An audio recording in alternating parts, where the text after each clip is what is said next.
Madame, Monsieur, bonsoir et bienvenue à ce grand oral que nous accorde le Premier ministre avec son Excellence Rim Talba Jean-Emmanuel Ouedraogo. Nous évoquerons plusieurs aspects de la vie nationale allant de la sécurité à la diplomatie en passant par l'économie, l'éducation, les questions sociales, etc. Excellence, bonsoir. Bonsoir, Madame Ouattara. L'exercice se fera en co-animation avec mon confrère Amadou Zeba du média en ligne Le Faso 7. Amadou, bonsoir. Bonsoir, Excellence. Bonsoir, Ruth. Voilà donc le décor ainsi campé. Excellence, vous avez pris fonction depuis le 9 décembre 2024. On aimerait bien savoir comment vous vous sentez dans vos attributions, dans ce fauteuil de Premier ministre. Je me sens serein, déterminé avec l'ensemble du gouvernement et bien sûr sous le leadership de son Excellence le capitaine Ibrahim Traoré, président du Faso et chef de l'État. Les défis sont nombreux, les obstacles aussi, l'adversité est grande, mais soyez rassurés que tout cela ne fait que décupler jour après jour notre énergie et surtout notre conviction et notre engagement à réformer en profondeur notre pays, à ramener la sécurité et surtout à ouvrir de meilleures perspectives pour les jeunes burkinabés. Alors, défi, obstacle, adversité, excellence, c'est exactement ce que nous allons évoquer. Il y a quelques jours de cela, l'actualité oblige, le ministre de la Sécurité était sur la chaîne nationale pour évoquer en tout cas un vaste complot contre la sécurité de l'État qui a été déjoué. Alors, on aimerait justement savoir quelles sont les dernières nouvelles de ce dossier. Où en est-on avec l'enquête? Est-ce qu'il y a eu encore d'autres arrestations? Parce que le ministre avait évoqué effectivement qu'il y avait eu des arrestations. Alors effectivement, il y a quelques jours de cela, le ministre de la Sécurité donc, a révélé à l'opinion nationale et même à l'opinion internationale cet énième complot qui a été donc déjoué, qui a été ourdi depuis l'étranger, en collaboration bien sûr avec des traites de l'intérieur, un complot qui a été déjoué. Les détails ont été donnés dans le communiqué qui a été donc rendu public. Et à ce jour, ce que je peux vous assurer, c'est que les services de sécurité, les services de renseignement sont toujours en alerte. Et bien sûr, pour contrecarrer totalement, bien sûr, ce dessein funeste que ces ennemis de la nation réservaient à notre pays. Et soyez sûrs que tout est mis en œuvre pour que cet énième complot connaisse le même sort que les complots précédents, c'est-à-dire un échec cuisant pour les comploteurs, que ce soit ceux de l'intérieur ou ceux de l'extérieur. Excellence, au regard de l'ampleur des implications dans cette énième tentative de déstabilisation, implication en lien surtout avec quelques éléments de nos forces de défense et de sécurité, est-ce que notre armée n'a pas été profondément touchée par cette tentative de déstabilisation? Non, pas du tout. Rassurez-vous, les vrais combattants aujourd'hui sont au front, déterminés, ils remportent des victoires et bien sûr quelques égarés qui sont très facilement donc corruptibles et qui ne sont en réalité que des outils, voilà, qui sont manipulés, instrumentalisés et qui malheureusement cèdent. Mais il n'y a aucune inquiétude à se faire. L'armée, nous avons une armée déterminée, une armée professionnelle et surtout aujourd'hui une armée qui mène avec honneur le combat pour la reconquête du territoire burkinabé, pour la reconquête de la dignité du peuple burkinabé et surtout le combat pour l'indépendance réelle de notre pays. Et cela en bonne intelligence avec les armées sœurs de l'AES, de la Confédération des États du Sahel, notamment donc du Mali et du Niger, avec lesquelles elles sont, je veux dire, donc l'armée en étroite collaboration. Et soyez convaincus d'une chose, tous les jours, la conviction que nous allons gagner cette guerre grandit et nous allons tout mettre en œuvre pour y parvenir. Alors, Excellence, relativement à cette actualité, on a entendu le ministre de la Sécurité qui a effectivement, et une fois de plus, pointé du doigt la Côte d'Ivoire. Alors, on aimerait savoir aujourd'hui, que reproche-t-on exactement aux autorités ivoiriennes? Est-ce le fait d'offrir le gîte et le couvert à des personnes qui agissent contre la sûreté de l'État burkinabé ou alors on reproche d'autres choses aux autorités ivoiriennes? Tous les cerveaux de ce complot, comme ceux des complots précédents, ils sont aujourd'hui en Côte d'Ivoire, qui leur offre bien sûr le gîte et le couvert. Et c'est depuis donc ce pays que toutes ces tentatives-là sont ourdies, orchestrées. Et surtout que certains d'entre eux aujourd'hui, pour certains d'entre eux, les masques sont tombés parce qu'ils sont en étroite collaboration avec les terroristes qui endeuillent notre pays. Ils en sont les porte-voix. Ils amplifient aujourd'hui les attaques terroristes. Et tous les jours, ils travaillent donc à démoraliser nos forces combattantes. Et ce sont des gens aujourd'hui qui ont renié leur patrie, qui ont renié la terre dans laquelle est enterré leur cordon ombilical. C'est extrêmement grave, mais ça montre aussi à quel point ces individus-là sont sans dignité. Donc, ils sont tous en Côte d'Ivoire. Nous le disons, les faits sont têtus. C'est regrettable. Le chef de l'État l'a dit. Entre les peuples burkinabés et ivoiriens, il n'y a aucun problème. Ce sont des peuples qui ont toujours vécu en bonne intelligence, en toute fraternité. Et aujourd'hui, il est pratiquement impossible de séparer ces deux peuples-là, qui sont fortement imbriqués par l'histoire, par la géographie. Et c'est difficile aujourd'hui, dans certaines zones, de voir une famille qui n'a pas un frère en Côte d'Ivoire. On a beaucoup de frères ivoiriens qui vivent au Burkina Faso ici. Oui. Tout ce qui se joue comme action de manipulation pour déstabiliser notre pays, le peuple ivoirien n'est pas au courant. Au-delà de ça, ce qui est triste également, c'est qu'en réalité, le combat que nous menons aujourd'hui pour la vraie indépendance du Burkina Faso, du Mali, du Niger, pour l'affranchissement réel, pour le rétablissement de notre dignité, c'est un combat que nous menons contre le même maître, le même impérialiste. Et aujourd'hui, le peuple ivoirien est victime également de ce même impérialiste qui domine, exploite, nourrit les tensions, et ça a toujours été ainsi. C'est pour dire que c'est un combat qui, en réalité, devrait unir les peuples burkinabés, les peuples ivoiriens, maliens, nigériens, les peuples d'Afrique. Parce que c'est le vrai combat pour l'indépendance réelle. Et donc, c'est dommage de constater aujourd'hui que ce peuple ivoirien-là est pris en otage. Parce que c'est un peuple, je suis convaincu, qui ne souscrit pas du tout à ce qui est ourdi donc, depuis ce pays, contre un peuple frère, contre un pays frère, qui nous demande aujourd'hui d'avoir la liberté de pouvoir donc travailler pour l'épanouissement du peuple burkinabé et surtout de pouvoir donc s'affranchir de tous les liens qui sont là depuis longtemps. Le moment est venu donc de casser, de briser toutes les chaînes. Et je pense que le capitaine Thomas Sankara le disait, l'esclave qui n'est pas capable d'assumer sa révolte ne mérite pas que l'on s'apitoie sur son sort. Aujourd'hui, le peuple burkinabé assume sa révolte et tous les liens, toutes les chaînes seront brisées. Excellence, il y a l'un des nôtres, Alain Traoré dit Alino Faso, qui, selon les communiqués officiels, est dans les geôles ivoiriens. Alors aujourd'hui, que savez-vous de cette affaire? Avez-vous des informations supplémentaires? Pour tout vous dire, on a été surpris. C'est vrai que Alino Faso, Alain Traoré, est d'origine burkinabé, mais je peux dire que c'est peut-être l'un des jeunes aussi qui symbolisait le trait d'union entre les peuples burkinabés et ivoiriens. Parce que de ce que nous savons, son épouse est ivoirienne.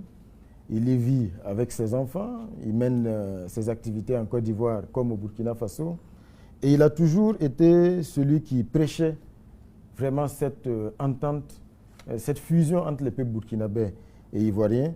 Et cela se voyait parce qu'il est dans le showbiz. Il faisait donc, il organisait des concerts, il faisait venir des artistes ivoiriens au Burkina. Il faisait partie des artistes burkinabés en Côte d'Ivoire. Donc on a été surpris. Mais on est convaincu que tout cela ne peut être logé que surtout dans cette volonté aujourd'hui de diaboliser. Parce que ce que, semble-t-il, on lui reproche, c'est d'être impliqué dans des actions de subversion. Voilà. Tout ce qu'on savait de lui, c'est que c'est quelqu'un qui fait la promotion de ses activités, mais c'est quelqu'un aussi qui soutenait aujourd'hui les forces combattantes, parce qu'il ne manquait pas de faire des publications sur sa page pour galvaniser les forces combattantes, mais il ne manquait pas aussi de faire des publications pour donner son opinion en disant sur tel aspect ou tel aspect, voilà ce qu'il suggère. Mais c'est un homme qui a toujours été connu comme quelqu'un qui prêche la paix. De ce qu'on avait entendu, promesse avait été faite qu'on allait être édifié. Mais jusqu'aujourd'hui, on attend d'être édifié. Dans tous les cas, nous lui souhaitons beaucoup de courage et nous exprimons toute notre solidarité avec son épouse et ses enfants. Et avec lui-même, on attend d'être édifié par la suite. Mais je suis convaincu que c'est un écran de fumée.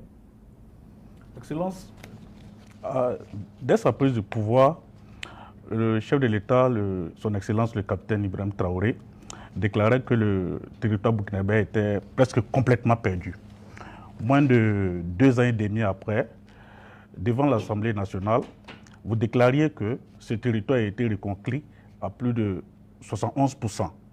Sur quoi repose cette reconquête? Les acquis que nous avons sont à mettre à l'actif de l'ensemble du peuple burkinabé, sous le leadership du capitaine Ibrahim Traoré, qui a su véritablement susciter ce sursaut patriotique des Burkinabés. Quand le chef de l'État disait que notre pays était presque perdu, beaucoup ne le comprenaient pas. Mais aujourd'hui, beaucoup mesurent la portée de cette phrase. N'oubliez pas que quand le capitaine Ibrahim Traoré est arrivé au pouvoir, la nationale numéro 1 était coupée, pratiquement. N'oubliez pas que les terroristes, parce que certaines chancelleries, notamment l'ambassade de France, déconseillaient déjà des villes comme Koudougou, à 100 km de Ouagadougou. Les terroristes dans le centre-est étaient pratiquement à couper là. Une commune voisine, Andemtenga et autres, qui étaient déjà infestées. Le centre-sud, c'était la même chose. Donc, véritablement, c'est un pays qui était perdu. Certains se plaisaient à l'époque.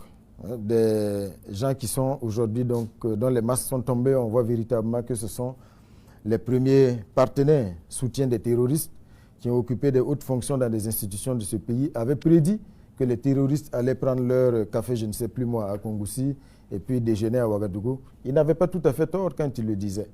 Parce qu'aujourd'hui, quand on voit le combat qui est engagé, les moyens humains, matériels engagés, c'est là qu'on commence à comprendre, comme le chef de l'État l'a dit, qu'on n'est pas juste dans un combat contre des terroristes, à savoir donc des petits illuminés qui courent dans la brousse. On est dans un combat pour la liberté du Burkina Faso. Parce que le terrorisme tel que nous le voyons aujourd'hui, c'est une autre forme d'expression de l'impérialisme, une expression violente. Parce qu'aujourd'hui, ce qui est recherché, c'est l'affaiblissement de notre pays. C'est la division de notre pays, la partition de notre pays. Et l'objectif, c'est quoi? C'est pouvoir nous maintenir durablement dans la domination, pour nous exploiter et faire de nous toujours des esclaves, des consommateurs qui ne sont pas capables d'assumer véritablement eux-mêmes de façon autonome leurs choix stratégiques. Aujourd'hui, les masques, je dis, sont tombés. Parce que quand vous regardez aujourd'hui, ce sont des médias français aujourd'hui qui publient les vidéos des attaques terroristes. Et il vous souviendra que ces terroristes qui nous attaquent, que ce soit le UGS, le JNIM, le GSIM, sont classés aussi terroristes par la France, du moins officiellement. Et jusqu'à une date récente, je pense que la présence des militaires français ici, c'était pour les combattre. Mais aujourd'hui, comme je dis, les masques commencent à tomber.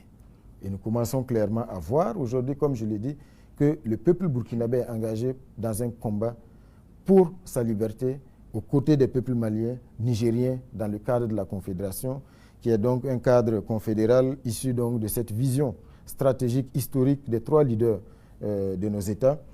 Et pour revenir plus précisément à votre question, effectivement, le sursaut patriotique des Burkinabés, qui s'est manifesté à travers donc, les différentes contributions au Fonds de soutien patriotique, mais aussi la vision stratégique de notre leader, le capitaine Ibrahim Traoré, qui a su, dans l'adversité, transformer notre armée, la restructurer, l'équiper, pour aujourd'hui en faire une armée qui va à l'offensive et qui nous permet aujourd'hui non seulement de reconquérir des espaces qui étaient irrémédiablement perdus, mais aujourd'hui de consolider la conviction que nous allons gagner cette guerre parce que nous avons des héros sur le terrain qui se battent avec détermination.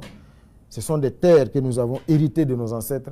Ce sont des terres que nous allons tout faire pour reconquérir, les léguer à nos descendants afin d'être légitimes et surtout d'être à la hauteur de l'héritage que nous avons eu donc et que nous devons assumer aujourd'hui. Dans cet effort de reconquête, comment appréciez-vous l'engagement des forces civiles aux côtés des forces militaires, parlant des volontaires? Comme vous l'avez indiqué, dans la stratégie donc déployée aujourd'hui et surtout dans l'approche qui a été donc mise en œuvre par le capitaine Ibrahim Traoré, la mobilisation des VDP, les volontaires pour la défense de la patrie, qui sont donc des civils patriotes, qui aujourd'hui également sont engagés aux côtés des forces combattantes, notamment donc les forces de défense et les forces de sécurité intérieure, parce que tout simplement, ce sont des civils qui sont révoltés, mais des civils qui savent également que le salut du Burkina ne peut venir d'ailleurs. Ce sont les fils du Burkina qui doivent se mettre debout, assumer les sacrifices et surtout faire en sorte que nous puissions être à la hauteur de ces phrases que nous aimons entonner dans notre hymne national, parce que par le sang, par la sueur, les fils du Burkina Faso se sont mis debout pour reconquérir leur territoire, rétablir leur dignité et affranchir leur pays. Donc c'est saluer vraiment cet engagement donc, des volontaires pour la défense de la patrie et surtout reconnaître que c'est un engagement aujourd'hui qui est extrêmement précieux dans le combat qui est mené aujourd'hui. Comme je le disais, la plus grande reconnaissance, c'est la reconnaissance du peuple et la reconnaissance de l'histoire. L'AES, dans sa dynamique de lutte contre le terrorisme dans son espace, envisage de mettre en place une armée unifiée. Que peut-on attendre concrètement de cette stratégie? Par ailleurs, est-ce qu'on a la garantie que cette armée unifiée à venir ne va pas connaître le même sort que le G5 Sahel? L'AES est née d'abord d'une volonté de défense commune, avant d'être élargie donc aux questions de diplomatie et de développement.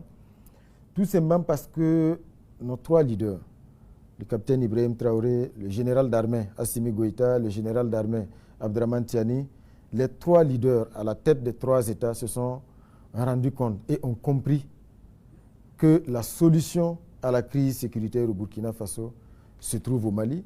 La solution à la crise sécuritaire au Mali se trouve au Burkina Faso.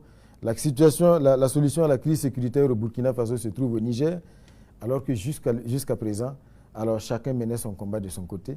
Et donc c'est ce qui a donc prévalu aujourd'hui et tout de suite après la création donc de l'Alliance des États du Sahel, à ce que ce soit d'abord vraiment une coopération étroite entre les trois armées pour faire en sorte qu'aucun pays ne puisse être une terre de repli pour l'ennemi. Parce que c'est le même ennemi qui écume la zone des trois frontières, qui endeuille le Niger, qui endeuille le Mali, qui endeuille le Burkina Faso. D'où l'intérêt donc de cette force unifiée aujourd'hui, le processus avance très bien pour être une force opérationnelle. Vous savez, le G5 Sahel, très vite, si nos États ont quitté ce machin, c'est parce qu'on s'est très vite rendu compte que c'était un autre instrument de notre asservissement, de l'impérialisme. Parce que quand vous voyez à l'époque, en réalité, les 5 États qui composaient ce G5 Sahel ne décidaient pratiquement de rien. Les décisions venaient d'ailleurs et c'était un instrument qui avait été donc mis en place pour servir des desseins qui sont loin, en tout cas, de la nécessité du combat contre le terrorisme. C'est pour cela que cette institution a brillé donc par son inefficacité, a brillé par son absence sur le terrain. Je ne sais pas quel bilan vous pouvez aujourd'hui tirer de la lutte contre le terrorisme par le G5 Sahel. Je ne sais pas si un seul acquis a été obtenu sur le terrain. Bien au contraire, au lieu de mobiliser les forces endogènes, c'était une structure qui comptait sur des implications étrangères. Et quand c'est ainsi, celui qui vous donne l'argent, c'est lui qui décide de ce qui se fait. Et on a très vite compris cela et nos chefs d'État ont décidé en toute souveraineté de tourner le dos au G5 Sahel.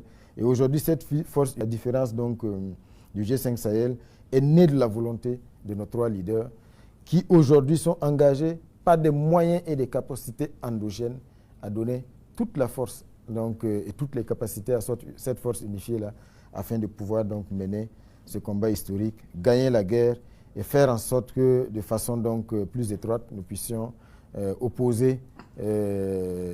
opposer donc, aux volontés donc, des pays impérialistes de briser la dynamique donc, confédérale qui est une dynamique de souveraineté. Monsieur le Premier ministre, il y a le voisin béninois qui vient de subir une attaque terroriste avec un bilan quand même assez lourd. Quel commentaire avez-vous à faire par rapport à cette actualité? Nous sommes en tant qu'Africains affligés, bien sûr, par la perte de ces soldats. Peu importe les chiffres, même si c'est un soldat qui tombe, c'est un soldat de trop. Et c'est un motif de deuil. Ça devrait être un motif de deuil pour tout Africain, pour tout humain. Donc, nous sommes solidaires, bien sûr, du peuple béninois en ces moments difficiles. Ce que nous avons dit pour la Côte d'Ivoire est valable pour le Bénin. Les peuples béninois et burkinabés sont des peuples frères. Et le malheur du peuple béninois est le malheur du peuple burkinabé. Mais comme je dis, le moment est venu pour les peuples de s'assumer. Parce que comme je l'avais dit, pour paraphraser Thomas Sankara, l'esclave qui n'est pas capable d'assumer sa révolte ne mérite pas que l'on s'apitoie sur son sort. Seule la lutte libère. Donc, tout en exprimant notre compassion et notre solidarité avec le peuple béninois, nous disons aujourd'hui que il y a beaucoup de choses à revoir. Il faut véritablement que tout le monde prenne conscience qu'il n'y a pas de compromission avec les terroristes. Il n'y a pas de compromission avec les parrains des terroristes qui puissent mettre quiconque à l'abri. Excellence, depuis un certain temps, le Burkina a affiché clairement sa volonté de renforcer ses relations avec la Russie. Cette décision, par contre, n'est pas bien vue auprès de certains de nos partenaires, ou je veux dire anciens partenaires. Est-ce que cela va envoyer le gouvernement à revoir sa copie? C'est une question qui me surprend. Vous savez, aujourd'hui, quand on parle aujourd'hui de souveraineté, c'est de cela justement qu'il s'agit. Parce qu'avant l'arrivée du capitaine Ibrahim Traoré au pouvoir, au Burkina Faso, nous n'avions pas la liberté de nos choix stratégiques. Ça veut dire que ce sont les maîtres, ceux qui ont toujours dominé, exploité notre pays, ceux qui ont toujours su imposer à la tête de nos États ce qu'ils veulent pour perpétuer leur domination, qui nous disaient, voici, lui c'est un bon ami, vous pouvez aller avec lui. Ah lui, non, vous ne pouvez pas aller avec lui parce que non, ce n'est pas un ami. Soit on est indépendant ou on ne l'est pas. Aujourd'hui, nous assumons nos choix stratégiques. Nous ne demandons à personne l'autorisation d'aller coopérer avec un pays, que ce soit la Russie, que ce soit, je ne sais pas moi, la Turquie, la Corée du Nord, la Chine. Ce sont des décisions fondées sur un seul étalon de mesure, c'est l'intérêt du peuple burkinabé. Et aujourd'hui, comme nous l'avons dit, c'est l'intérêt du peuple burkinabé qui guide nos choix stratégiques. Aujourd'hui, la Russie est un pays partenaire du Burkina Faso, on ne s'en cache pas. C'est un pays partenaire du Mali, du Niger, on ne s'en cache pas. Parce que nous sommes un pays libre, nous assumons nos choix. Et là où nous pensons que les intérêts stratégiques du Burkina Faso se trouvent, c'est là-bas que nous allons aller. Il n'est pas question aujourd'hui d'avoir peur de qui que ce soit, voilà, dans nos choix stratégiques sur le plan de l'orientation diplomatique. Et c'est ce que vous voyez d'ailleurs sur le terrain. Alors, Excellence, on va également parler de sécurité alimentaire.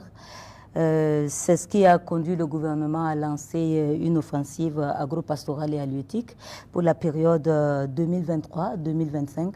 À ce jour, quels sont les résultats tangibles de cette offensive? Et bien sûr, à quel moment est-ce qu'on pourra véritablement ressentir son impact dans le panier de la ménagère? Effectivement, vous faites bien donc d'aborder cette question de la sécurité alimentaire parce que c'est un objectif qui est cher au chef de l'État. Ce n'est pas normal que 65 ans après l'indépendance, le Burkina Faso, malgré les ressources, malgré le fait qu'on sait que le peuple burkinabé est un peuple travailleur, continue aujourd'hui de tendre la main pour manger. C'est une question de dignité. Et Je pense aujourd'hui que notre génération doit le ressentir comme une honte de tendre la main pour manger. C'est ce qui a justifié donc le lancement de cette offensive agro-pastorale et halieutique, mais aussi de l'initiative présidentielle pour la sécurité alimentaire. Et comme vous l'avez constaté, il y a eu beaucoup de choses qui ont été faites, que ce soit sur le plan des réformes, pour une bonne maîtrise des intrants, avec la création de la société burkinabé des intrants et matériels agro-pastoraux, avec également la restructuration de la SONAGES, avec un certain nombre d'actions fortes sur le terrain en termes de mécanisation, le labour gratuit, les aménagements qui ont été donc réalisés, des centaines d'hectares qui ont été réalisés en peu de temps. Et tout cela a déjà produit des résultats. Je pense que la dernière campagne, en termes de production céréalière, c'est plus de 6 millions de tonnes de céréales qui ont été produites. Et pour dire que les impacts sont déjà perceptibles. Ça, c'est pour ne citer que les céréales. Mais il y a les autres secteurs, que ce soit le secteur halieutique, parce que là également, l'objectif de l'offensive agro-pastorale et halieutique, c'est de pouvoir très vite atteindre une production de moins 100 000 tonnes de poissons par an, ce qui correspondrait à peu près la moitié des besoins de consommation nationale. Aujourd'hui, nous sommes à peu près à 30 000. C'est pour vous dire un peu l'effort que nous sommes prêts donc, et que nous avons engagé pour pouvoir atteindre le plus rapidement possible au moins la moitié donc, des besoins de consommation interne. Au-delà de cela, il y a aussi de vastes opérations qui ont été menées dans le domaine animalier, avec de vastes campagnes de vaccination pratiquement inédites. Et une campagne largement subventionnée, il y a eu des vaccinations même gratuites, et il y a eu également des vaccins qui ont été donc faits à des coûts très très réduits. Donc c'est pour vous dire que c'est véritablement un combat qui est engagé avec la même détermination que celle que nous mettons également dans la lutte pour la reconquête de notre territoire. L'objectif étant le plus rapidement possible de faire en sorte que le pays puisse sortir de la spirale de la faim. Parce que nous sommes convaincus d'une chose, résoudre le problème de la faim, c'est résoudre beaucoup d'autres défis. Parce que la faim, on peut dire que c'est aussi la mère de beaucoup d'autres problèmes. Donc très rapidement, on va pouvoir donc amplifier la dynamique qui est déjà en cours. Je pense que vous voyez le ministre d'État, ministre en charge de l'Agriculture, qui court sur le terrain avec l'ONBA qui a été ressuscité et surtout qui a été opérationnalisé dans le but de travailler à la maîtrise de l'eau. Parce qu'il est illusoire de penser qu'on peut régler la question de l'insécurité alimentaire sans résoudre la question de la maîtrise de l'eau. L'ONBA est sur le terrain, il y a déjà quelques chantiers qui ont été lancés. Eredougou, Gouloré dans le centre-ouest, Boulbi ici à côté de Ouagadougou, Diaradougou dans l'ouest, et il y a d'autres chantiers comme ça qui vont être lancés parce que l'ONBA a vocation le plus rapidement possible à faire en sorte que nous améliorons donc la maîtrise de l'eau pour ne pas juste nous contenter de la saison des pluies, mais pouvoir donc avoir plusieurs cycles de production dans les régions, ce qui pourrait garantir donc une augmentation significative des quantités produites et qui vont aussi nourrir bien sûr les unités de transformation pour avoir de la plus-value, mais aussi que les Burkinabés puissent consommer ce qui est produit ici, c'est plus sain et surtout ça permet de mieux structurer les filières, de créer des emplois, de créer des richesses. Alors, Excellence, je vais juste rebondir sur cette question de l'ONBA parce qu'on a effectivement quelques infrastructures hydrauliques pour la rétention d'eau. Le gros problème qui se pose avec ces infrastructures, dans la majeure partie, ce sont les questions d'entretien. Beaucoup de digues cèdent, il y a des problèmes d'ensablement. Est-ce que vous pouvez ce soir donner la garantie que les infrastructures, les nouvelles qui seront créées, ne vont pas subir en tout cas le même sort? Non, il faut dire aujourd'hui qu'effectivement, quand vous faites la moyenne des retenues d'eau et des barrages, il faut reconnaître également que ce sont des infrastructures qui sont assez vieilles. Parce que tout simplement, elles ont été réalisées depuis des décennies. Et le manque de suivi et d'entretien entraîne bien sûr la fragilisation des infrastructures. Mais l'autre phénomène également, c'est qu'on a beaucoup de barrages aujourd'hui qui sont comblés. Ça veut dire qu'il y a beaucoup de sédiments qui se sont déposés dans les lits des barrages. Et la conséquence aujourd'hui, c'est que les capacités de ces barrages ont été fortement réduites.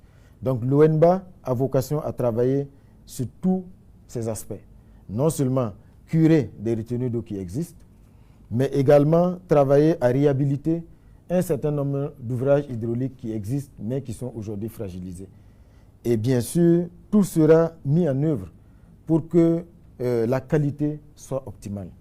Et je pense que ce n'est pas pour faire des barrages ou des retenues d'eau au rabais. Dans tous les cas, le discours sur le terrain, vous l'entendez, c'est zéro tolérance aux imperfections. C'est un travail qui doit être fait dans les règles de l'art, avec le plus grand sérieux. Parce qu'il s'agit aujourd'hui de sociétés qui ont été créées, l'ONBA. Vous avez vu le matériel qui a été donc remis à l'ONBA par le chef de l'État. C'est le fruit de la sueur du peuple burkinabé. Donc on ne peut pas jouer avec ces contributions, cette mobilisation du peuple burkinabé qui, par son effort, permet aujourd'hui de pouvoir donc opérationnaliser ces structures stratégiques-là. Donc ceux qui sont chargés de la mise en œuvre, c'est également un message à leur adresse, c'est les encourager, mais surtout que, bien sûr, ils le sachent, c'est vraiment la quête de la performance et de l'excellence au quotidien. Et on ne va pas transiger sur cette question. Excellence, dans le cadre de cette offensive, les Burkinabés aimeraient savoir, est-ce que tous ces projets qui sont actuellement enclenchés, les barrages ils sont nombreux, dont les travaux ont démarré, les Burkinabés aimeraient avoir l'assurance que non seulement ces travaux vont aller à terme, les délais seront respectés. Non seulement les délais seront respectés, mais les délais seront raccourcis. Je pense qu'en la matière, le mot d'ordre qui a été lancé, et surtout ce à quoi nous avons engagé tous les départements ministériels, sur instruction du chef de l'État, c'est la célérité. Il n'y a plus de place au Burkina Faso pour des chantiers qui travaillent le jour et qui dorment la nuit. Les chantiers doivent fonctionner H24. Parce qu'on ne peut pas se payer le luxe de perdre du temps sur des questions aussi urgentes. C'est pour cela que vous pouvez avoir la garantie qu'il y a un suivi qui est fait de très près de tous les chantiers qui sont lancés pour s'assurer véritablement que les choses aillent bien, que les choses aillent vite. Donc, à ce niveau, je pense que c'est des choses qui se constatent sur le terrain. Les différents départements ministériels, les différents ministres sont sur le terrain parce que la rigueur qui est donc attendue ne peut pas s'accommoder donc d'une gestion à partir des bureaux, à partir des ministères. Donc, les ministres sont sur le terrain pour suivre les chantiers et s'assurer véritablement que les choses se fassent dans les règles de l'art, vite et bien. Monsieur le Premier ministre, à la question des infrastructures, on va aussi adjoindre celle des mines et de l'énergie. Le gouvernement a proposé en tout cas une révision du code minier et le Burkina a pu ainsi se doter d'un nouveau code. Quels sont les objectifs recherchés au travers de cette décision? Ce nouveau code minier a vocation à révolutionner le secteur minier du Burkina Faso. Parce que c'est un nouveau code minier qui est bâti sur une seule vision, faire en sorte que l'activité minière au Burkina Faso crée du développement. Faire en sorte que les retombées de l'activité minière soient plus perceptibles et soient plus amplifiées au profit des citoyens burkinabés. C'est pour cela que beaucoup de décrets d'application du code minier ont déjà été adoptés. Et quand vous regardez, aujourd'hui, tout est mis en œuvre pour que toutes les exploitations minières du Burkina Faso profitent avant tout au peuple burkinabé. Donc, après l'adoption de ce code minier et de ces décrets d'application, le pays va tirer de plus grands avantages de cette exploitation minière et surtout avec également l'adoption du contenu local qui fait aujourd'hui, qui enjoint les entreprises, les sociétés minières à accorder donc la priorité à l'expertise nationale, aux fournisseurs nationaux.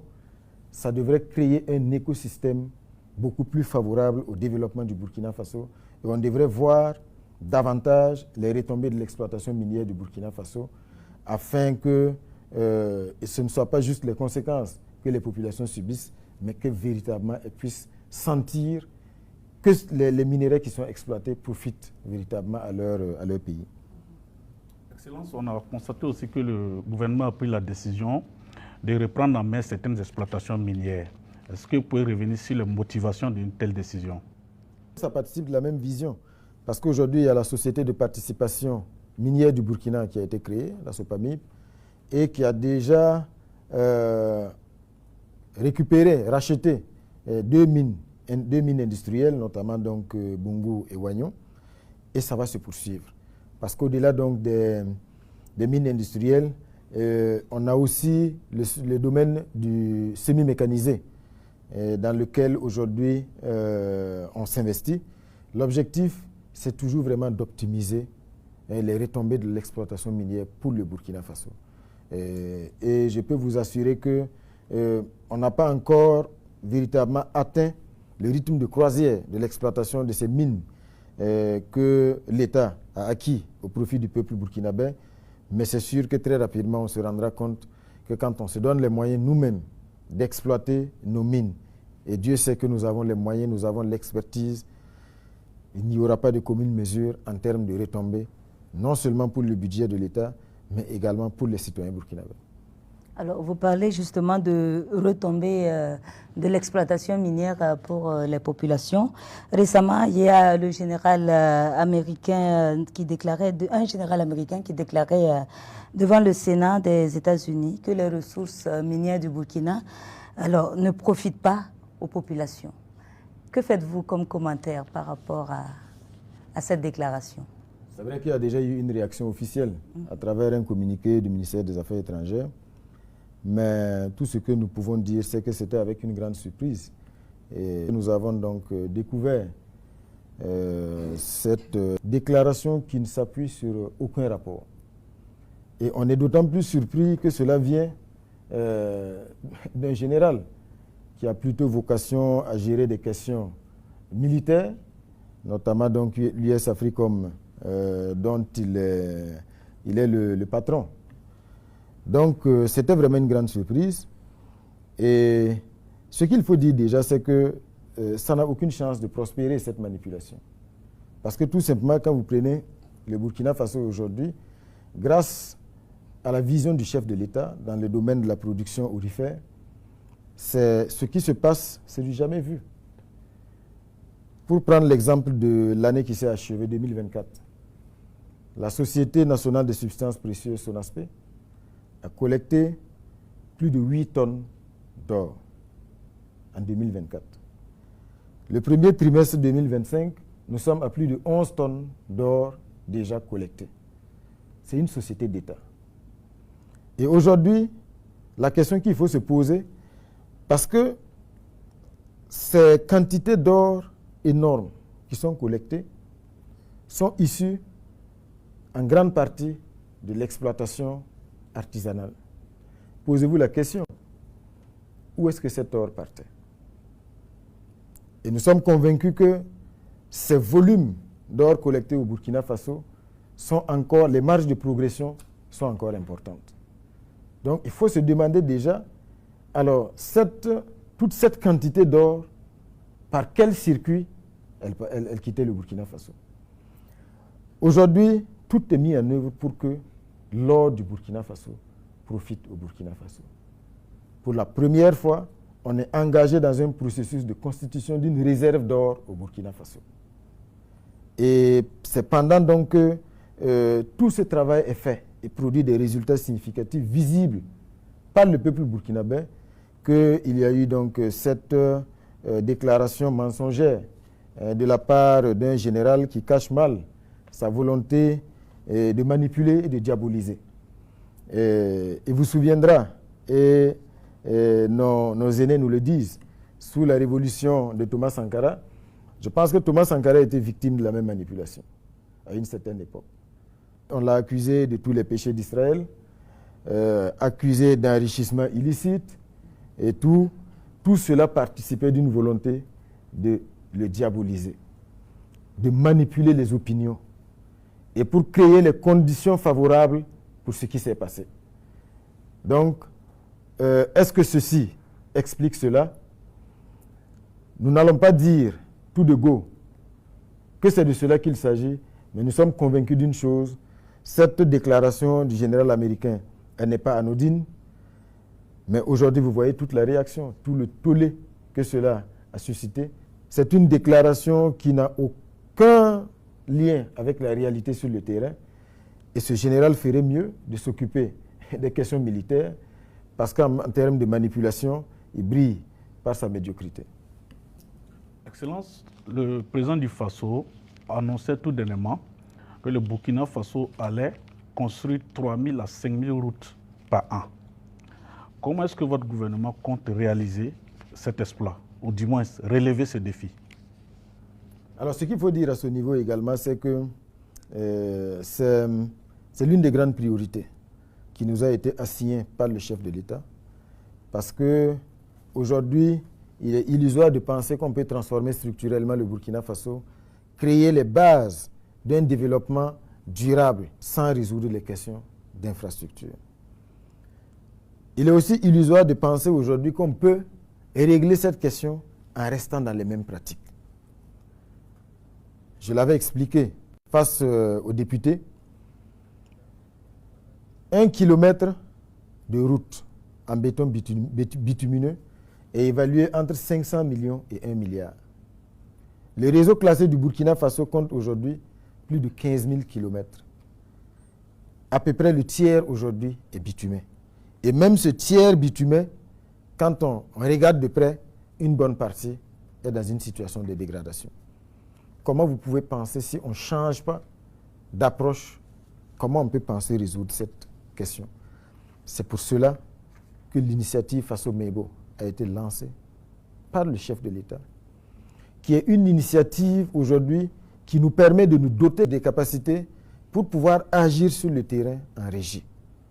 C'est-à-dire déployer le matériel et réaliser un certain nombre d'infrastructures routières en régie. Et c'est ce qui se passe aujourd'hui. Vous avez été témoin de la remise d'un lot de matériel impressionnant à Faso-Mebo, qui est déjà engagé sur le terrain avec, bien sûr, certaines infrastructures prioritaires.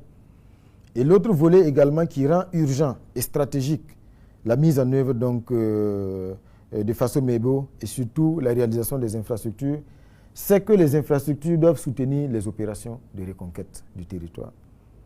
Aujourd'hui, nous avons des zones qui sont reconquises en cours de consolidation, mais la consolidation passe également par la réalisation de bonnes routes. Parce qu'aujourd'hui, nos soldats, nos vaillants combattants font face à un ennemi qui brille par sa lâcheté. Et chaque fois que des zones sont conquises, ce qui lui reste maintenant, c'est venir mettre des engins explosifs, enterrer des engins explosifs. C'est parce qu'effectivement, le réseau routier vétuste et qui dans certaines zones n'existe même pas, permettent effectivement de pouvoir donc le faire. Donc la réalisation de ces routes-là fait partie aujourd'hui de la dynamique de reconquête et de consolidation donc, des zones du Burkina Faso. Et c'est appelé à s'intensifier et certainement très rapidement vous allez donc voir Faso-Mebo, vous allez voir concrètement donc les premières réalisations de Faso-Mebo. Ça va s'amplifier parce que le matériel va encore être acquis pour constituer davantage de brigades et afin de pouvoir répondre donc à cet impératif de réalisation d'infrastructures routières partout au Burkina Faso. Quelles sont les perspectives du gouvernement pour trouver des solutions aux problèmes liés au déficit énergétique? Cette année, en 2025 par rapport à 2024, les capacités endogènes de production électrique ont été significativement améliorées. Parce qu'il y a eu des centrales thermiques qui ont été récupérées. Il y a également un certain nombre de projets de court terme qui ont été opérationnalisés, qui permettent aujourd'hui de pouvoir améliorer nos capacités endogènes de production. Parce que toutes les crises que nous avons vécues ont fini de nous révéler et de nous conforter qu'il faut que nous puissions développer à l'intérieur des capacités qui nous permettent aujourd'hui de faire en sorte que l'énergie électrique puisse être disponible partout en quantité suffisante. Et donc la dynamique se poursuit. Il y a des projets en cours qui sont autant des projets dans le domaine du thermique que dans le domaine du solaire. Et donc tout cela devrait nous permettre d'améliorer, de continuer, d'améliorer, d'augmenter les capacités endogènes donc, de production de l'énergie électrique. Parce que sans l'énergie électrique, il est illusoire également de penser qu'on peut développer le secteur de la transformation.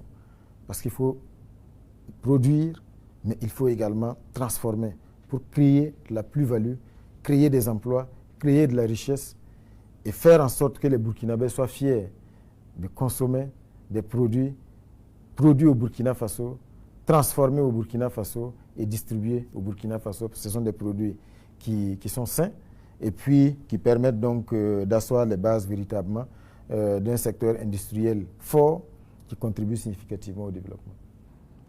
Alors, Monsieur le Premier ministre, récemment, il y a eu une certaine polémique sur la disponibilité du carburant. Certains ont estimé qu'ils sont allés à la pompe et qu'il n'y avait pas de carburant.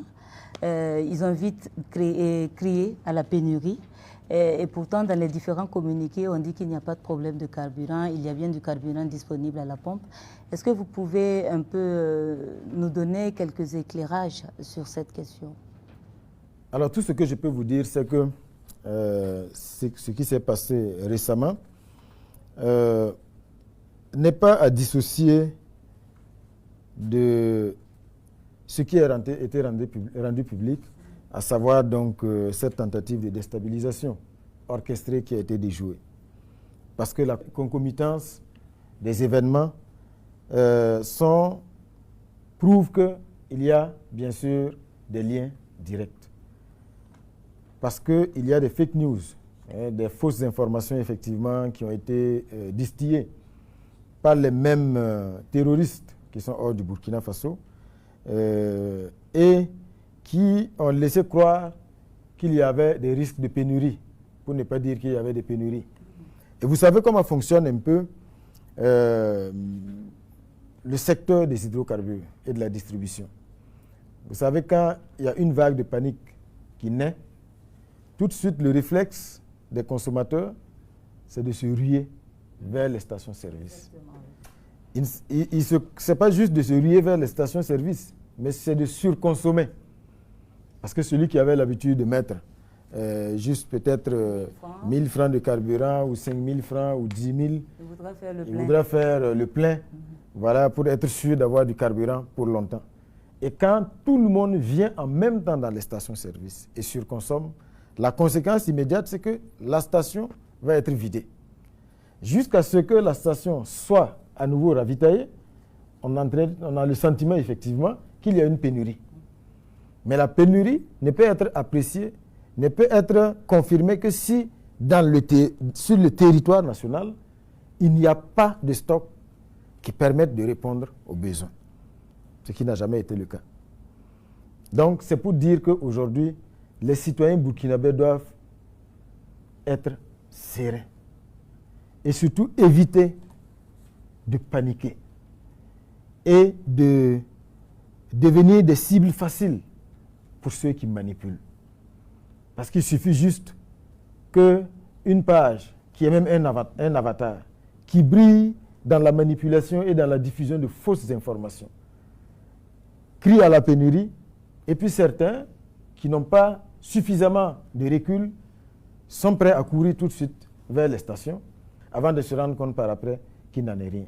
Donc c'est pour dire aujourd'hui que tout est mis en œuvre au niveau donc, de la SONABI, mais aussi au niveau du ministère en charge du commerce et de l'industrie, sous les orientations des plus hautes autorités pour faire en sorte véritablement que le pays puisse continuer d'améliorer bien sûr ses stocks en termes d'autonomie. Alors, Excellence, on va rentrer dans le volet industrie et commerce. On a déjà épuisé 2/3 du temps qui nous était imparti. On va parler des efforts du gouvernement, des mesures prises par le gouvernement pour accompagner justement le secteur industriel. Depuis que le capitaine Ibrahim Traoré est arrivé, il y a eu des engagements et surtout une volonté plus affichée de pouvoir donc développer le secteur de la transformation, le secteur industriel. Et c'est ce qui se passe sur le terrain. Il y a beaucoup d'unités de transformation qui ont été inaugurées, que ce soit dans le domaine agroalimentaire, dans le domaine textile et dans d'autres secteurs. Bien sûr, la volonté aujourd'hui, la volonté politique, c'est vraiment d'encourager nos opérateurs économiques à s'investir dans ce secteur de la transformation. Parce que la base d'un développement durable, c'est cela. C'est pouvoir produire et transformer. Pour ne pas être dépendant des importations. Parce que vous savez, les importations, ce sont des devises qui sortent du pays. Donc, l'objectif aujourd'hui, c'est vraiment d'avoir un secteur industriel qui est fort. Cela passe par ce qu'on voit à travers les inaugurations, mais cela passe aussi par des réformes qui sont engagées aujourd'hui dans le secteur. Vraiment pour assainir, protéger le marché et faire en sorte véritablement à donner la priorité à la production et à la transformation locale. C'est ce qui va nous garantir aussi de pouvoir donc créer de la plus-value et surtout de faire en sorte que les acquis dans le domaine de l'offensive agro-pastorale et halieutique puissent être bonifiés par la transformation parce que ce qui est produit est transformé, il y a de la plus-value et puis bien sûr consommer et exporter. C'est ça la vision et donc c'est un secteur dans lequel également tout est mis en œuvre. Voilà, pour faire en sorte véritablement que nous ayons des capacités endogènes de transformation. C'est d'autant plus stratégique que vous l'avez vécu pendant... On ne sait pas le boutiquier, vous êtes complice également, bien sûr, de cette mauvaise pratique.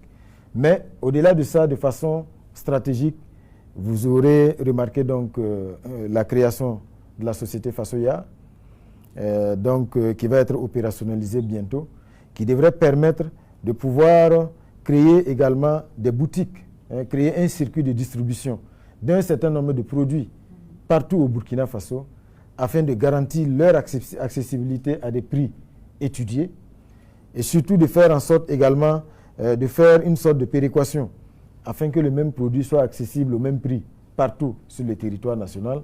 Donc avec l'opérationnalisation de Fasoyar et surtout l'opérationnalisation aussi de la SONAGES en tant que centrale d'achat, je pense que très rapidement, l'État devrait avoir les cartes en main pour mieux réguler les prix d'un certain nombre de produits et ne pas laisser les clients et les consommateurs à la merci donc, des inflations qui sont souvent imprévisibles et souvent même qui sont inexplicables.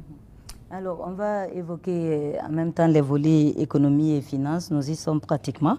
Alors, en décembre 2024, le Burkina a affiché un taux de croissance de 5,1% contre 3,6% en 2023. Alors, on se demande comment expliquer cette performance au regard du contexte actuel que traverse le pays. Je pense que la première explication, c'est la résilience du peuple burkinabé.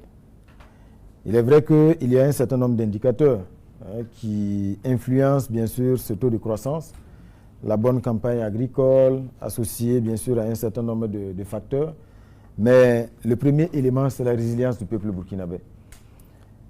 L'autre élément c'est également bien sûr la vision et surtout ce sur quoi le chef de l'État nous a engagés, à savoir donc travailler à assainir la gestion, à assainir la gouvernance.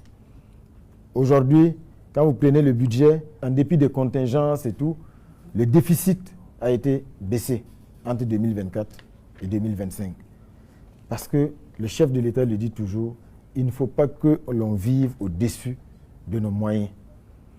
Il faut que chaque prêt que nous allons consentir puisse contribuer à la réalisation d'actions qui vont avoir des impacts significatifs, réels et visible. Et je pense que c'est tout cela qui permet aujourd'hui d'assainir la gouvernance et surtout de faire en sorte qu'on mette des priorités.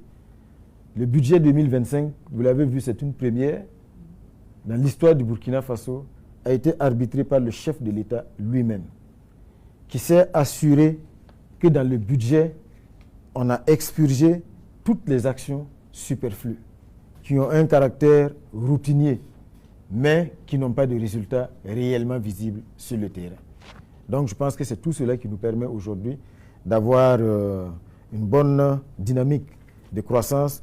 Mais comme nous l'avons indiqué, la croissance ne doit pas être juste une question de chiffres, c'est surtout l'impact réel dans la vie du citoyen burkinabé qui doit être l'étalon de mesure des progrès donc, que nous opérons. Excellence, quelle appréciation faites-vous du niveau de mobilisation des ressources internes? Oui, il faut saluer aujourd'hui le patriotisme du peuple burkinabé. un patriotisme qui se voit à travers le fonds de soutien patriotique qui, pour 2024, a battu le record de 2023 parce qu'on a mobilisé près de 175 milliards de francs CFA grâce aux contributions volontaires des Burkinabés, mais aussi grâce aux taxes et aux prélèvements qui ont été institués. Donc ça, c'est déjà un marqueur de l'engagement et du sursaut patriotique du peuple burkinabé. Et donc, face aux différentes restrictions, parce qu'il faut le dire aujourd'hui, le Burkina, à cause de l'option de souveraineté que nous avons prise, mais aussi du fait que nous refusons aujourd'hui le dictat et que nous refusons qu'on nous dicte ce que nous devons faire, fait face à des restrictions. Donc, tous les projets de transformation structurelle de notre pays, pour que ces projets-là aboutissent, nous devons d'abord compter sur nos propres ressources, sur nos capacités endogènes. C'est pour cela qu'il faut saluer cette dynamique, saluer les performances des différentes régies des mobilisations qui, chaque année, améliorent donc ces performances-là et permettent de mobiliser davantage de ressources internes. C'est ce qui permet aujourd'hui de mettre en œuvre toutes les actions sur le terrain qui ont vocation à transformer structurellement le Burkina Faso. Alors, il y a aussi la question de la pression fiscale qui est jugée quand même assez importante sur les populations, si bien que les ménages ont le sentiment de vivre au rythme des impôts et taxes. Alors, qu'est-ce qui peut expliquer ce choix de politique fiscale? Non, ce n'est pas une question, ce n'est pas une question de choix. Vous savez, dans bien des cas, ce ne sont pas de nouvelles taxes qui ont été instituées.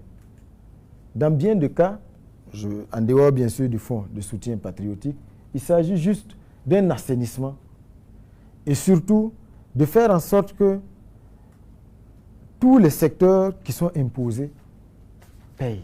Et surtout que ce qui est payé aille véritablement dans les caisses de l'État. Parce qu'il y avait beaucoup de déperditions. Donc, c'est ce travail d'assainissement aujourd'hui, peut-être qui peut donner ce sentiment. Mais dans tous les cas, comme nous l'avons indiqué tantôt, il faut que nous sachions aujourd'hui qu'il faut que nous comptions d'abord sur nous-mêmes, sur nos propres ressources. Parce que la main qui reçoit est toujours au-dessous de celle qui donne. Si nous voulons aujourd'hui nous affranchir du dictat de ces pays qui nous ont toujours considérés comme leurs esclaves, il faut que nous puissions travailler véritablement, à créer les richesses à l'intérieur, nous donner nous-mêmes les moyens de nos ambitions. Il y a également l'épineuse question de la dette intérieure. Quelle stratégie votre gouvernement va adopter pour apurer ce passif-là? Il y a de gros efforts qui sont déjà faits. Il y a de très gros efforts qui sont déjà faits et qui ont permis d'apurer une bonne partie de cette dette intérieure. Mais la dette intérieure, il faut le savoir, elle est dynamique. Parce que tous les jours, la dette évolue, la dette intérieure. Parce qu'il y a des nouveaux contrats, des nouveaux marchés, des nouveaux projets qui sont contractés. Et chaque fois qu'un nouveau projet est contracté, tout de suite, ça rentre dans la dette publique. Parce qu'une fois que les contrats sont signés, il faut payer. Et avant que ce soit payé, c'est versé, c'est comptabilisé comme une dette publique et dette intérieure. Donc c'est pour dire que c'est une dette intérieure qui fait l'objet de grands efforts. Une bonne partie est épongée, mais comme je dis, la dette intérieure, elle est dynamique. Et il ne faut pas penser qu'un jour viendra où on va dire la dette intérieure, c'est zéro, sauf si l'État arrête, bien sûr, de lancer des actions sur le terrain, de construire des hôpitaux, construire des routes, parce que bien souvent, bien sûr, ça passe par des marchés. Et une fois que des marchés sont passés, leur exécution, il y a aussi des processus financiers jusqu'à leur paiement. Et avant que ce soit payé, c'est considéré comme une dette intérieure. Donc la dette intérieure, on a vraiment un œil là-dessus au niveau du ministère de l'économie. Tout est mis en œuvre également pour apurer cette dette intérieure. Des grands efforts sont faits, mais comme je dis, la dette intérieure est dynamique. Et voilà, il n'y a pas lieu de s'inquiéter. On va aussi parler de lutte contre la corruption avec justement votre politique gouvernementale pour endiguer ce fléau. La corruption, c'est vraiment un fléau qu'il faut combattre avec la dernière énergie. Vous êtes témoin aujourd'hui du mot d'ordre de zéro tolérance à la corruption, si fait que tout est mis en œuvre au quotidien, véritablement, pour traquer ce phénomène-là, pour le réduire, parce que c'est une source importante de déperdition. Et malheureusement, ça vient affaiblir les capacités ou les résultats des actions de l'État sur le terrain. Mais la lutte contre la corruption, ce n'est pas juste, ne doit pas juste être le fait de l'administration et de l'État. Les citoyens doivent y contribuer. Et surtout, ne pas céder. La dernière fois, je pense à Zignaré, le chef de l'État, le disait, quand vous arrivez dans une administration et que les règles pour pouvoir accéder à un document donné sont établies et qu'on vous demande de donner quelque chose, si vous donnez, c'est que vous êtes complice. Vous êtes le corrupteur. Parce que pour qu'il y ait corruption, il y a le corrompu, mais il y a aussi le corrupteur. Donc c'est amener tout le monde également dans ce même élan, dans le sursaut, aujourd'hui, dans la réaffirmation de la dignité du peuple burkinabé, du Burkindi, là, qu'on puisse aujourd'hui travailler véritablement à tordre le cou à ce phénomène de la corruption et faire en sorte vraiment d'assainir l'ensemble de la gouvernance à toutes les échelles. Sinon, c'est un combat qui est mené vraiment avec la plus grande détermination. On a justement eu un petit aperçu de l'ampleur que pourraient avoir justement ces actes de corruption, notamment dans l'administration avec le procès Théa. Et jusque-là, en tout cas, beaucoup ont espéré qu'il y ait une suite, parce qu'on a vu que le procès s'est refermé avec la mise en cause de certaines personnes et personnalités. Est-ce qu'il faut justement s'attendre à cela? Je pense que si vous parlez de suite, c'est surtout les suites judiciaires. Bien sûr. Parce qu'à ce niveau, effectivement, je pense que le juge l'avait dit.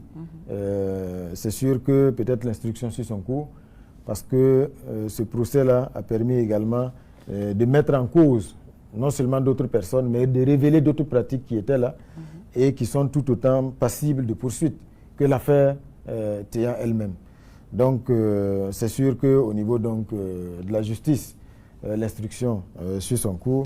Mais déjà au niveau administratif, vous avez été témoin de tous les enseignements que nous avons tirés en ordonnant déjà un audit général dans les différents ministères et institutions, mais en prenant déjà des mesures à travers des circulaires qui ont été donc signées pour enjoindre les ministres, mais aussi les présidents d'institutions, à regarder de près et faire en sorte que ceux qui sont commis à la gestion de ces ressources-là ne soient pas maintenus à ces postes trop longtemps. Le délai qu'on a donné aujourd'hui, c'est 3 ans, pour ne pas laisser les gens s'asseoir et surtout asseoir des pratiques qui sont malsaines, mais de façon durable dans les ministères.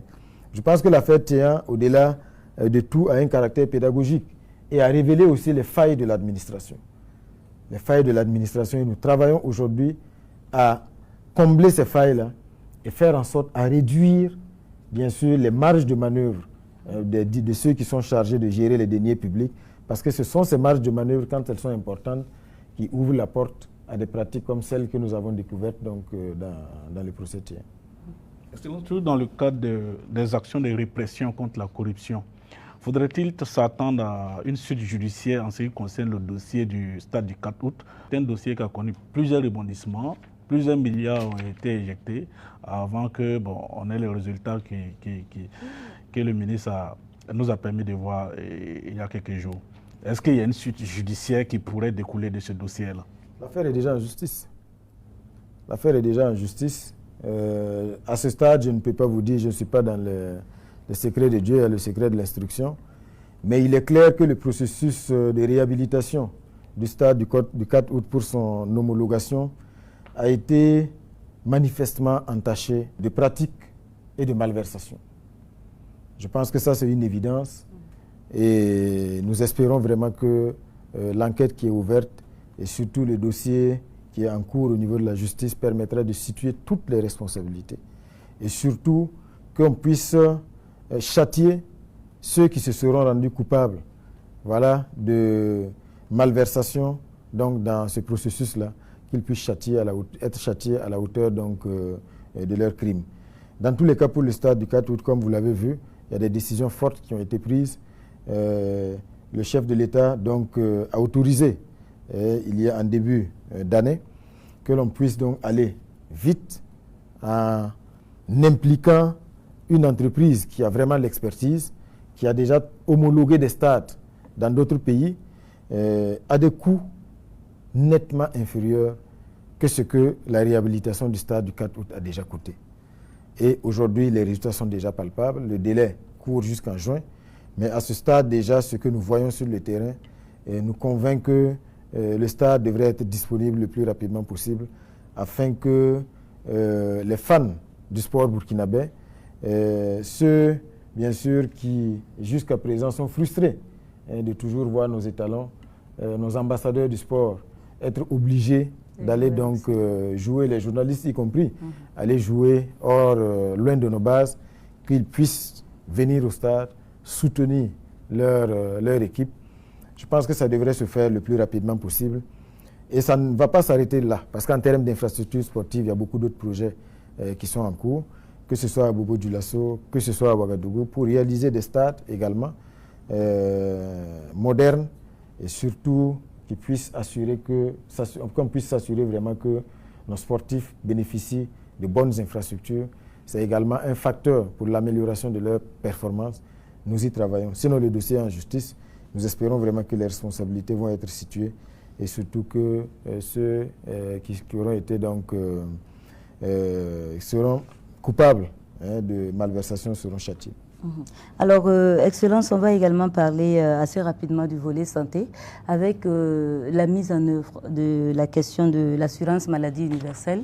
On sait que le gouvernement, en tout cas, est sur le dossier depuis un certain nombre d'années. Vous entendez donner un coup d'accélérateur à ce projet. Comment est-ce que vous comptez gérer cette question?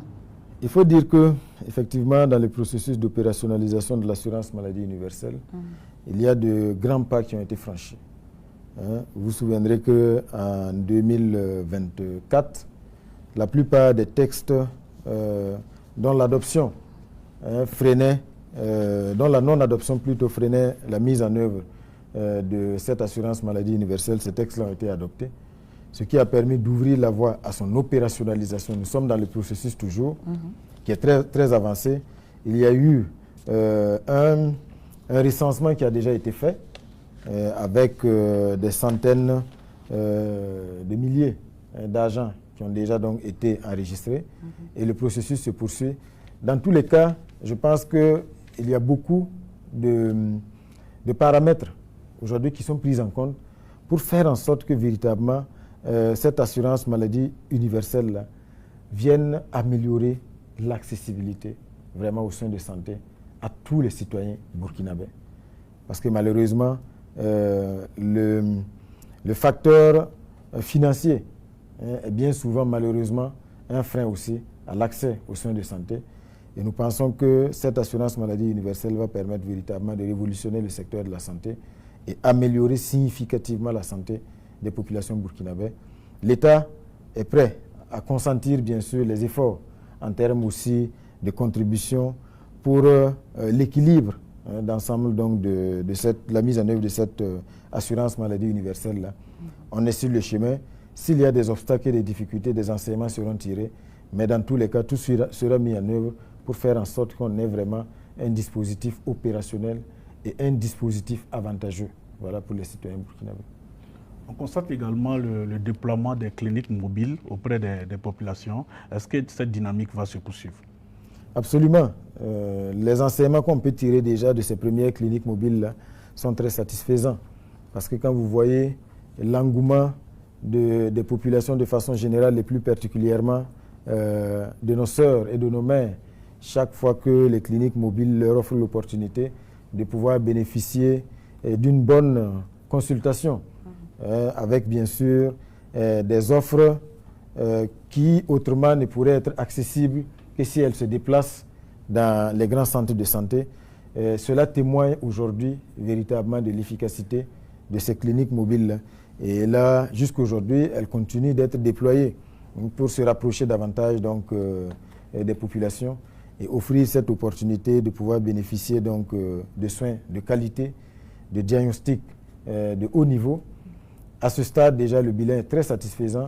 Il y a des milliers de femmes qui ont bénéficié de consultations et qui ont été prises en charge par après pour celles chez qui on a détecté peut-être certaines anomalies.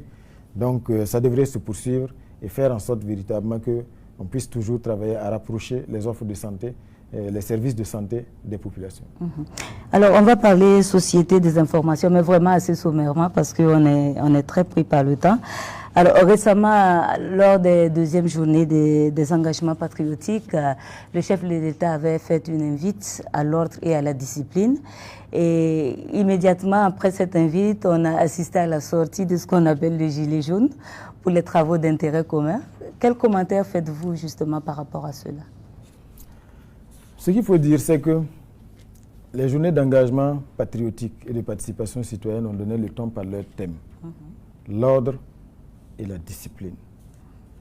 Aujourd'hui, il faut que tous les citoyens burkinabés, plus particulièrement la jeunesse, comprennent rien ne peut se réaliser sans l'ordre et sans la discipline. Vous êtes témoins aujourd'hui de ce que nous voyons sur nos routes. Prenez une ville comme Ouagadougou, les usagers brillent par la défiance du code de la route.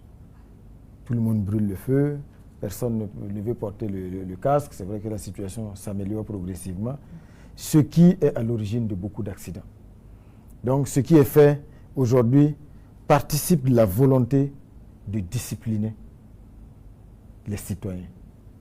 Ces jeunes, quand vous voyez, qui sont arrêtés et qui sont mis à contribution pour des travaux d'intérêt général, beaucoup comprennent, parce que l'objectif, ce n'est pas juste d'être méchant, mais l'objectif, c'est que ce travail d'intérêt général ait un caractère pédagogique, pour que les uns et les autres comprennent que la récréation, comme on l'a dit, est terminée.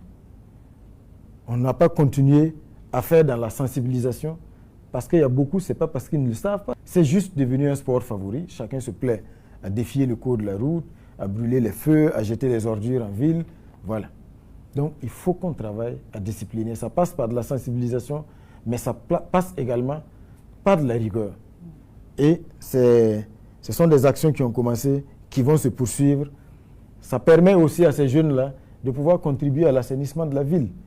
L'un dans l'autre, c'est bénéfique. Maintenant, comme je vous l'ai dit, ce n'est pas pour être méchant, mais c'est pour vraiment, dans un élan pédagogique, instaurer l'ordre et la discipline dans nos centres urbains et partout au Burkina Faso.